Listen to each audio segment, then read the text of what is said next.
Hip-hop is over 30 years old. You got younger children coming into the game now. They know nothing because you know nothing.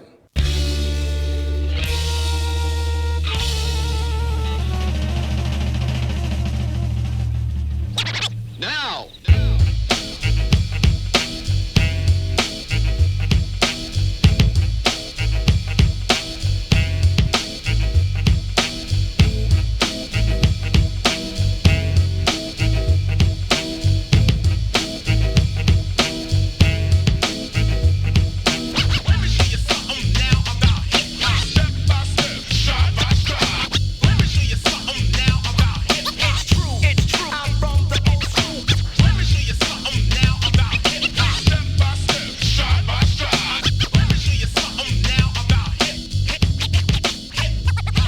Visionaries to name this whole thing that we was doing, hip hop.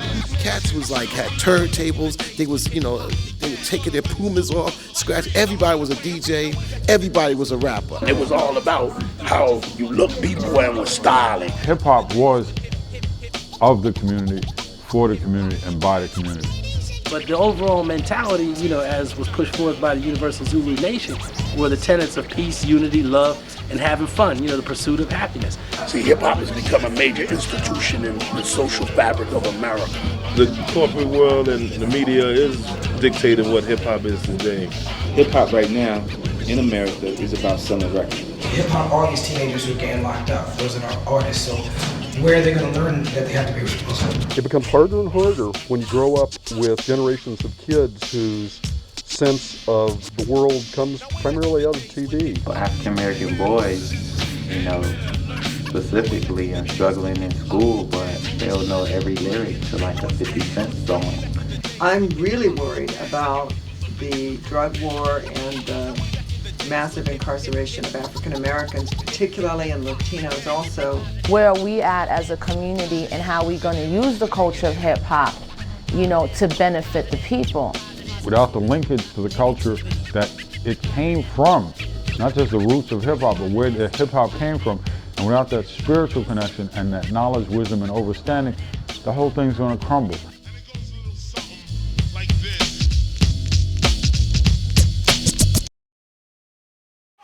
Who said that racism had to be covered? Who said that the truth had to be blinded through the eyes of the TV and the eyes of the white man and the eyes of you? Who said hip-hop had to be dead? Back in the day when we were coming up, we dictated hip-hop. You know why we dictated hip-hop? Because we were doing hip-hop unconsciously. It was nothing we called hip-hop. It was something we were living and actually doing.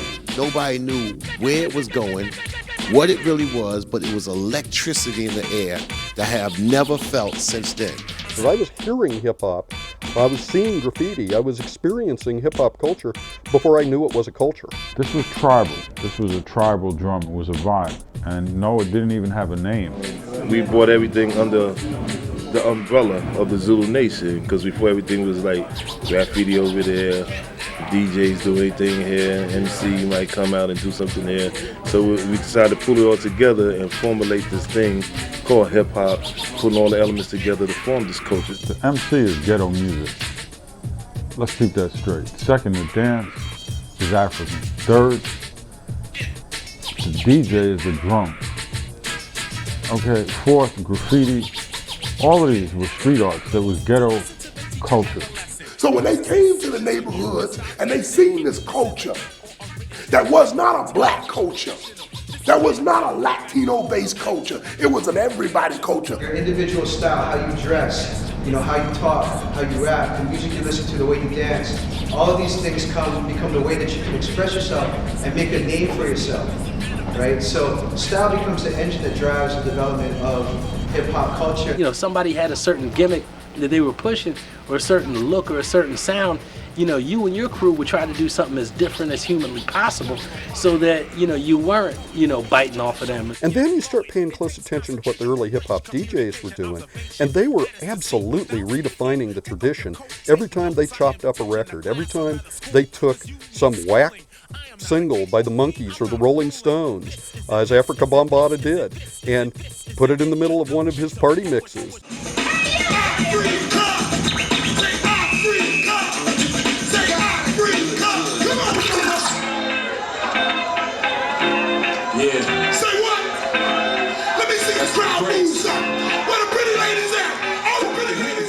as we progressed on, we added that fifth element to the four elements, which was the knowledge, which truly the knowledge is the first element. Hip-hop is the first multicultural thing you have ever had in America that brings all the youth together under one roof, under one song. In the very earliest days of hip-hop, you have song The Message, Grandmaster Flash and Furious 5, pure blues. This is what's going on in the world. Now, don't push me because I'm close to the edge. I'm trying not to lose my head. Well, that's the blues. Blues are basically the part of the world where you're dealing with the things that hurt you. And then, rather than lock it up inside or blame it on somebody else and strike out at them, you turn it into art. You express yourself. It can be music, it can be literature, it can be dance.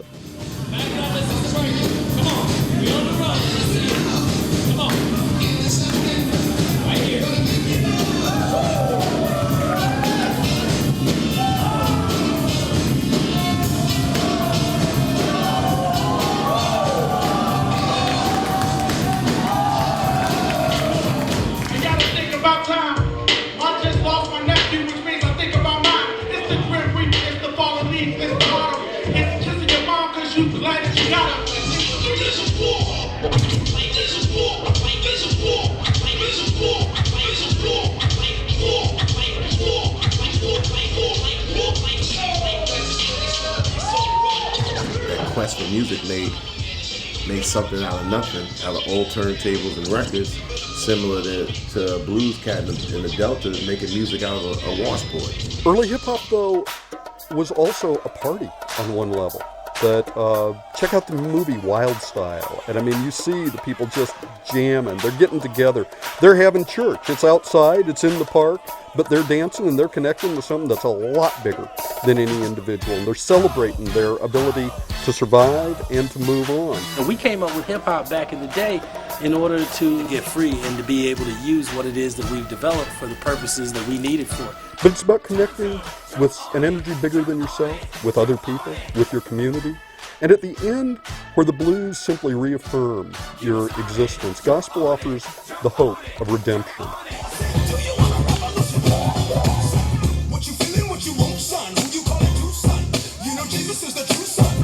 It's about living right. It's about doing the right thing. But it's also about redemption for your community. Now everybody wants to package this stuff and call it hip-hop, but it was a vibe, and it was a vibe of the community, from the community, for the community, by the community. Art grows from the community. It doesn't grow from the corporations and the places of power, these castles in the sky.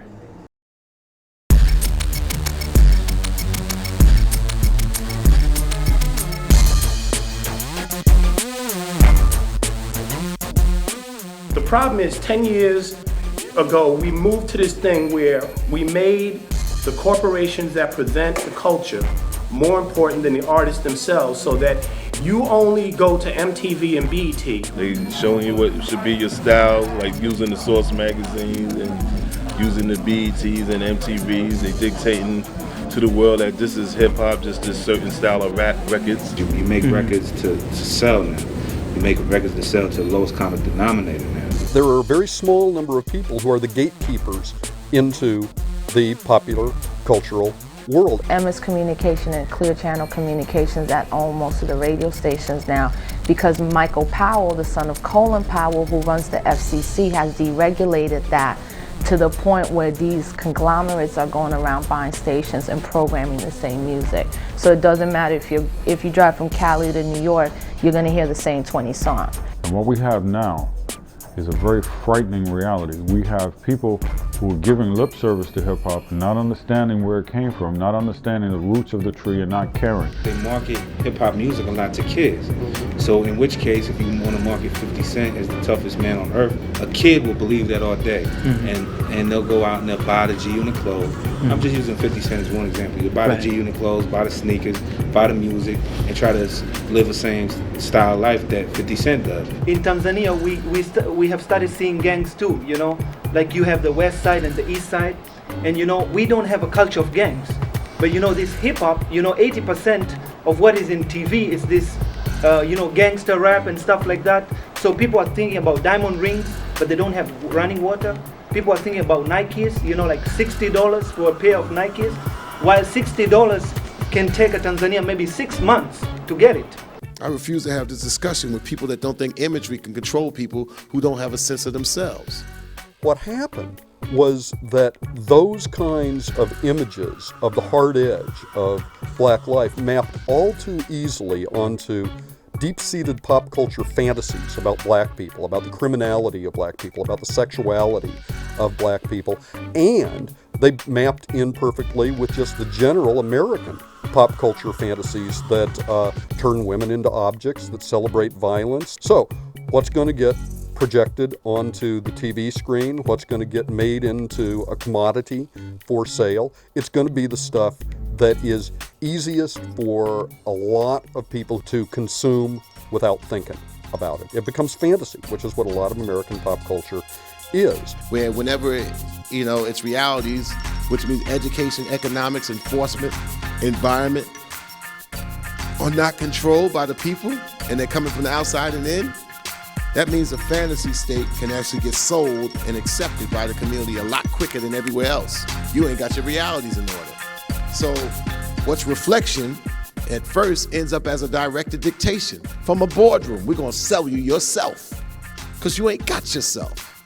You don't know yourself, so we're gonna sell you yourself, and it's gonna cost you money that you're gonna pay us, partner. But for people on the hood, they see this as fantasy. It's painted to them as fantasy, but it's painted to them as a tangible fantasy. You know what I'm saying? Because the only examples they have had of success in the last 30, 40 years after the fall of segregation is people like this. We'd rather live in the illusion and cut off our own power, and by believing these media-generated myths and images of ourselves, then be able to stand up and see ourselves for what we really are, and to be able to realize our power and our potential. Thug attitude gets reinforced, regurgitated in a boardroom of quote-unquote things wearing hip-hop culture as a mask, be it the magazines, be it the TV stations, be it through their videos, be it the record companies saying, wow. And so it's no surprise why there's a 50 Cent phenomena which figures into the culture of animosity or the pimping of Black Death, the get rich or die trying, I'm a real thug, I'll shoot your fucking brains out, I've been shot 9 times, and it's becoming part of a marketing campaign for another rich white man living in Malibu like Jimmy Iovine. So then let's go, brother. So it's definitely, when you market to kids, I mean, that's when you can really make fantasies come alive. Just look at the times when it comes on TV. When Rap City comes on, most people my age don't even watch Rap City because they're working. This Thug and Gangster label is a monkey suit that they're holding up for us. We're putting it on and marching our ass straight into the zoo. Okay? Straight in there to be locked up. A tool is only as good as the people who use it. Some people use the tool of hip-hop to further their economic and sometimes political agenda to incarcerate youth. Warning, channel balance test. Now increase volume control settings. I remember a time in hip-hop where you didn't have to sell dope to be an MC, but now it's almost a standard. You buy those logos, I run up on your ass, hot bag dogs, dump the bobo. Look at the kid, I'm scully as hell. You ain't a gangster, cocksucker, figure scully with shells. Look here, dog, I got babies for sale. And my cousin in the hood, look there, shank you as well. Look at the kid, dog, I'm scully as hell. I'm on the block, look here, I got butter for sale. Just like country crack, hot back, bust the block, run up on you with 50 going to bust your knot. We're buying into these media-generated ideas that we're pimps, we're prostitutes, and that we're, these big thugs and gangsters. The inroad to a thug mentality is quote unquote the streets, for whatever that means. At the end of the streets is jail and death. So if you happen to avoid death, then there's jail, which is the biggest growing business opportunity for corporations, on this side of the planet. What that means is that you have prisons, which are on Wall Street, which you can buy and trade stocks in prisons on Wall Street. People who make money on prisons have an interest in there being more criminals, so they don't have an interest in rehabilitation. They don't have an interest in crime reduction. And it pulls society in the wrong direction. So as we sit here, last week, the New York Times officially reported that the United States has now reached 2 million people who are incarcerated. And 3 years ago, we were talking about 1.5 million. So in 3 years, we've seen a 500,000 increase, and more than 50% of those have been women. So now what you're dealing with is somebody who goes, let me talk to my friends over at BET, or maybe just suggest to them that we create these conditions that would, first of all, have people conscious level dumbed down. So we don't have any sort of discussion about the prison industrial complex on 106 in Park. We don't have any sort of critical analysis about the fact that so many people of color are locked up on the favorite radio station that everybody listens to. In fact, we'll highlight and reward people who do criminal activity. And so at the end of the day, there's a set of people that's like, look, if we keep people moving in this direction, eventually I'm going to have the payoff because there's going to be more people in prison. This is not something that they just said, let's just do this. This is a methodical, well thought out plan. You know, they know what they're doing. They know how to set public policy. They know how to illegalize anything that we do. I think this whole imprisonment bandwagon is one of the moral crises of our time. The media would have you believe in many cases that a black man with a gun is a threat to the system. A black man with a gun is no threat to the system. A black man with a gun, or a young black man with a gun, is only a threat to himself and his community. Statistics bear it out that kids in the educational system who are having challenges and not being successful in the educational system end up in other systems. They're in the juvenile justice system, and it goes even further. Unfortunately, many of them, because of all kinds of risk factors, end up in the adult criminal justice system and eventually the corrections system. And that's not the role for everybody, but it's the role for a lot of our kids, particularly a lot of our young youth, males of color. If you can't get a job based on lack of education, you know, what's there left for you to do? The educational system is challenging because basically we teach the same way for the last 150 years.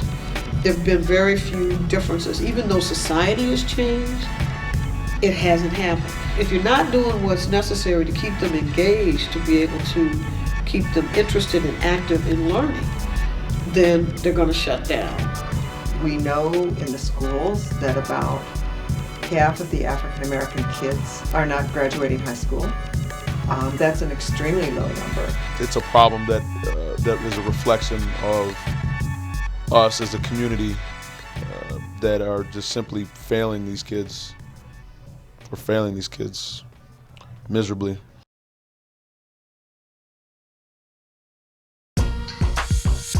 Wisconsin is the #1 state for incarcerating African Americans, that's predominantly males and black boys. The state of Wisconsin runs 2 juvenile institutions for boys. They're both fairly large institutions, and those institutions generally are full. Wisconsin is the #1 state for incarcerating teenagers in the whole country, and is also the #1 state in the whole country for black high school dropouts. Black people are about 20 times as likely as white people to be incarcerated in this state. Wisconsin is overall first, second, or third, depending on when you're looking at these statistics, to disproportionately incarcerate adults, mainly black men, and then secondly, men of Hispanic descent. That's in the adults, and so it's mirroring. Adult and the juvenile system are mirroring one another. You know, they might go in on a 1-year sentence, but might spend 18 months there. Because when you get a juvenile charge, you can be extended indefinitely. Who's being sent to prison as a juvenile, or who's in corrections as a juvenile? They're predominantly African American kids. I got, incarcerated January 5th, 2005, so 5 days after New Year's. And, I was released from being incarcerated October 14th, 2005. I did 10 months altogether. And, my year is not up until February, but they're thinking about extending me. And then all of a sudden they hit 17, and the same stuff they were doing as a juvenile all of a sudden gets hit as an adult charge, and the sentencing in the adult system is 10 times what it is in the juvenile system. So, the average length of stay for a juvenile is less than a year. The average length of stay for an adult is 13.2 years. My charges are so serious that, you know, when I get off papers, and just now I'm 16, if I get off papers and they don't extend me and say I get a weed charge or something, they gonna charge me as an adult because the crime before this weed charge that I supposedly would get, you know, was serious, so they're gonna charge me as an adult. How would I look 16 years old going to Dodge, Green Bay, Wall Pine, places like that? Looking at all of corrections, the truth in sentencing, the get tough on crime kind of stuff has really become a major factor in our state budgetary problem. You know, they're looking at where is our money going as taxpayers. Big chunks of it is going to corrections. The house, you know, when you think every kid that's incarcerated, $60,000, that's a ton of money for a lot of times crimes that maybe, you know, don't have that much impact. But I got caught for, you know what I'm saying, hitting a lick. And, you know what I'm saying, those of you who don't know what hitting a lick is, it's robbing somebody. You don't want to do that. That's, I think it's the third seriousest crime, you know what I'm saying, to do. You don't want to see yourself going in there for armed robbery. It's, man, not where it's at. We have a large number of students who are doing great things and they're on their way to colleges and whatnot, but we also have a large number of students who are dropping out and becoming statistics in the street. There's a lot of debate about what the problems are. Statistically, in this district, what the statistics show is that the district is serving the children of the white affluent people pretty well and doesn't seem to be serving the children of color very well. We're losing kids, and we're seeing how we're losing kids. We look at who's in the special education system for the most part, and we connect that to who ends up in the juvenile justice system. The youth who are giving the people at school the most grief, the kids who are in the most trouble, are often kids whose parents have been through the prison system. What's the common denominator here? With the boys I work with, no father. That would be the number one thing. You know what I'm saying? My daddy, he crackhead, so you know what I'm saying, as far, you know, it don't hurt me to talk about him, because you know what I'm saying, he don't know that he inspired me, but he don't inspire me the way he would think, you know what I'm saying? He inspired me to never be on that level where he at. You know what I'm saying? Never even touch down anywhere around there. The farthest I done ever got to where he at is bagging up, touching crack, you know what I'm saying? But it becomes harder and harder when you grow up with generations of kids whose sense of the world comes primarily out of TV. Our TVs stay on that. The big screens stay on BET, MTV, MTV Jams. I watch BET like 12 hours a day. Man, it's long, man. But man, it's entertainment. It's entertainers, you know? And I ain't no type of guy that like to watch soap opera and Life Channel or whatever it's called. I don't watch that kind of stuff, man. I watch BET or MTV. Pin my ride, I don't watch that kind of stuff. If it ain't videos or something like that, I ain't BET styles or something like that, I'll watch something like that, but otherwise, I'm a video guy. That's all I really watch. When kids leave their school and end up racing home to see 106 in Park, and picking up more from 2 hours or whatever than 8 hours of sitting in their hair and the same old ball game brought to them by a human being that might not have the ability to speak their language. The information got to be relevant. And that means truly portraying in a positive way all of the cultures that are in this community and lifting them up and reinforcing those positive things. It's hip hop that you wake up, you know what I'm saying, in a bad mood and you play that Kanye West song where he talking about struggling and you listen like, okay, I ain't the only one going through this, so you know what I'm saying, okay, it's gonna cheer you up a little bit. It's hip hop that, you know what I'm saying, just run through my veins. I'm sure it run through, you know what I'm saying, not just our culture, but just hip hop is just, man, it's just something good. It's why hip hop should be a really central part of our educational system, because it reaches the kids and they respond to it, they know it. How many times I've seen kids whose teachers say that they can't learn, who have got 26 volumes of hip hop lyrics memorized. You know, if they turned this to Shakespeare, they could recite Hamlet to you. And the vitality of the language is not that much different from Shakespeare, and Shakespeare could flow. What you want to do is you want to open up these conversations, and that requires having people in the educational system who take it seriously. That you will grow to influence this world, this community, this city. There's something inside you, y'all. And y'all need to begin to unlock it. You have teachers, the teachers that brought you here, evidently they care something about you. So please, do not sit on it. Please unlock it, let it go. There's something inside you. There's something inside me. Real simple course. There's something inside you, there's something inside me, there's something inside us. I can't wait to see. No matter how long it takes to get there, don't you ever stop searching for treasures. It's there. There's something inside you, there's something inside me, there's something inside us. I can't wait to see. No matter how long it takes.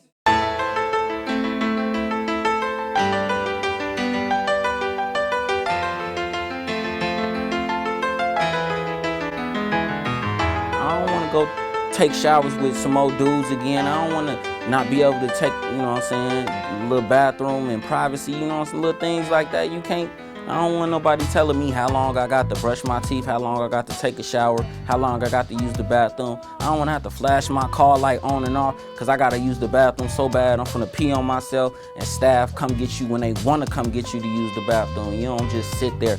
I don't want to go back to 24-hour lockdown, 23-hour lockdown. I don't want to go back to none of that, you know what I'm saying? I know a lot of our kids are real attracted and want to be rap artists, want to write their own stuff. And some of the stuff's real good. Be out, man. I'm, you know what I'm saying, trying to do my little career now, do my little rap thing, you know. People know me for doing the little rap thing, so it's about time I get my shine on. How long will the music continue to sound like, you know, F the police and all the negative stuff? How long till, you know, we use it for a means of education and spiritual growth? We cannot stop the industry from pimping what they do. They're gonna always do that. As long as they make and control the music and control the hand of the music, they control the hand of the image and a lot of other stuff that go on with it. But what we can do is we can start putting out better images ourselves. Words do speak volumes. Action speaks volumes too. I think collectively you have something that can make a statement that actually can mean, improve, and do something. Realize if you're an activist and you're on the front lines of the struggle, realize what a hero you are to the people and to the artists. Everybody's got a role, and if there's a greater understanding and working together for the good of that child, being the best that they can be and getting the tools to get them ready for society, then that's the way it ought to be, and I think every child deserves that. If I don't want people to be in jail, how many boys and girls clubs do I go to after work or after school and sit down and, you know, say, let's have a lyrical analysis class? If I can't do it, do I support somebody who teaches kids? Do I go down to folks who are on the front line and say, look, I can't come to the school every day, but how can I help you in the work that you're doing? You know, do you need money? If I have money, do I write them a check? Do you need an extra body? If I have free time on my hand, do I volunteer at least once a month? These are things that we have to do. But they have a responsibility. Once they know information, if they don't act on that information, it becomes up to the people to hold them accountable for that. Be what you are. Be honest with yourself. That's not always easy. Sometimes it's agonizingly hard, but it's the only way to get anywhere that in the long run is worth going. It's really important to do the piece of it you can do and to believe that there's other people and other powers taking care of other parts of it. My reality is you can be righteous and the dollars will come to you. All that energy will come to you. It's a law of the universe. If a college student could get to know one of these kids, bring them on campus, let them see campus. I mean, when our kids finally see campus, they're like, oh, this is not what I thought it was going to be. This it looks attractive to me. It's what you have to do, and it's not different if you're an MC. It's not different if you work at the bank. It's not different if you're a teacher or you're in the medical field or you're a lawyer. Really, like, ultimately what people need to do is fall in love with their people, reclaim their history, reclaim their streets, but ultimately have a love for the people that's never gonna die.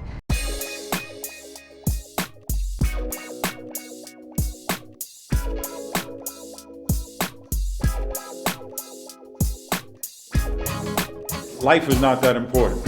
It's what you do with your life and how you make time with the time that you're given. No one can do everything, but everyone can do something.